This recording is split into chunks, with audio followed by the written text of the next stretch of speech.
Mengenal partai berarti mengenal pula dengan sistem kepartaian. Sistem kepartaian pertama kali dikenalkan oleh Maurice Duverger dalam sebuah buku yang berjudul Political Parties. Duverger menggolongkan sistem kepartaian ke dalam 3 golongan, yaitu yang pertama ada sistem partai tunggal. Sistem partai tunggal berarti berupa praktek politik yang terjadi dalam suatu negara yang hanya memperkenankan satu partai dalam suatu negara. Lalu yang kedua ada sistem duipartai. Sistem duipartai memiliki arti yaitu sistem politik yang hanya didominasi oleh 2 partai besar dalam pemilu di sebuah negara. Dan yang ketiga ada sistem multipartai, berupa sistem yang mengkoordinasi banyak partai yang diakibatkan oleh keanekaragaman budaya sehingga perbedaan kepentingan dapat dipersatukan ke dalam suatu aspirasi yang diperjuangkan dalam pemerintahan. Indonesia termasuk ke dalam negara yang menerapkan sistem multipartai. Secara historis, hal tersebut dapat dilihat pada pemilu pada tahun 1999 yang di dalamnya terdapat 48 partai politik yang mengikuti pemilu, dan hingga pada 2019 terdapat 14 partai politik nasional yang mengikuti pemilu. Beralih ke pembahasan yang selanjutnya yaitu pemilu, Maurice Duverger menyebutkan bahwa terdapat suatu hubungan dalam sistem pemilihan umum dengan sistem kepartaian. Terdapat 2 aspek utama yang harus diperhitungkan bagi calon presiden guna menyederhanakan sistem kepartaian, yaitu waktu pelaksanaan pemilu legislatif dan eksekutif, dan yang kedua, formula elektoral pemilihan presiden, yaitu plurality dan majority runoff.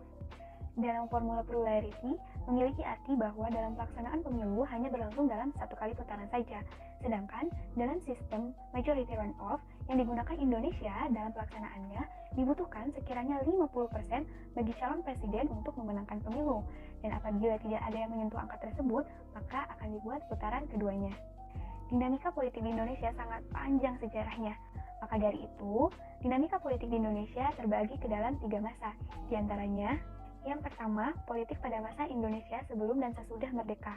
Awal mula politik lahir di Indonesia terjadi pada saat masa pergerakan nasional, yaitu sebelum Indonesia merdeka, di mana saat itu muncullah Budi Utomo yang diikuti oleh lahirnya berbagai organisasi politik lainnya. Puncak dari tujuan dibangunnya organisasi politik adalah dengan lahirnya Sumpah Pemuda pada 28 Oktober tahun 1928.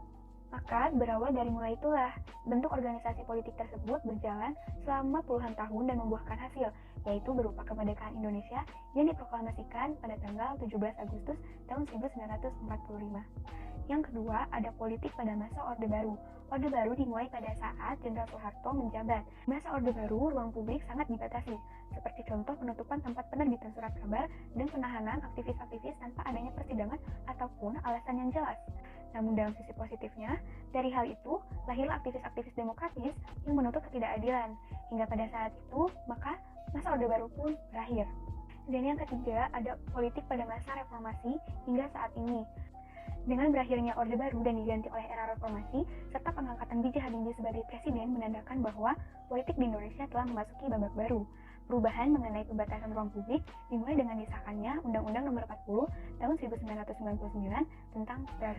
Kemudian disusul dengan pengesahan 3 undang-undang dalam politik, yaitu Undang-Undang Nomor 2 Tahun 1999 tentang partai politik, Undang-Undang Nomor 3 Tahun 1999 tentang pemilu, dan Undang-Undang Nomor 4 Tahun 1999 tentang susunan kedudukan DPR dan MPR. Dan kita beralih ke masa Gus Dur menjadi presiden. Lembaga legislatif saat itu menjalankan peran sebagai lembaga memeriksa dan membuktikan kesalahan orang yang diduga melanggar kesalahan, meskipun itu di luar tupoksinya. Karena hal ini, Gus Dur terpaksa lengser dan digantikan oleh Megawati. Berlanjut dari masa pemerintahan Megawati kepada Susilo Bambang Yudhoyono, di mana saat pemilu saat itu, peran dan tujuan politik terlaksana sebagaimana mestinya, dan hal tersebut berlanjut kepada pemerintahan Jokowi di tahun 2017. Namun sayangnya, pada pemilu 2019, pelaksanaannya tidak lepas dari ancaman seperti politik identitas, penyebaran hoax atau berita palsu, dan golput. Berawal dari keberagaman budaya yang menjadikan Indonesia sebagai negara multipartai yang kemudian disusul oleh sistem majority runoff yang dilaksanakan oleh Indonesia pada saat pemilu dan ditutup dengan dinamika politik di Indonesia yang dimana pada saat pemilu dan masa pemerintahan presiden mengalami kendalanya masing-masing, maka dapat disimpulkan bahwa kepartaian, pemilu, dan dinamika politik di Indonesia ini mengalami pasang surutnya tersendiri. Dan dengan penjelasan tersebut, maka berakhir sudah penjelasan kita pada kali ini. Saya Alifia Putri Asyifa pamit undur diri. Mohon maaf apabila banyak kesalahan. Wabillahi taufiq wal hidayah. Wassalamualaikum warahmatullahi wabarakatuh.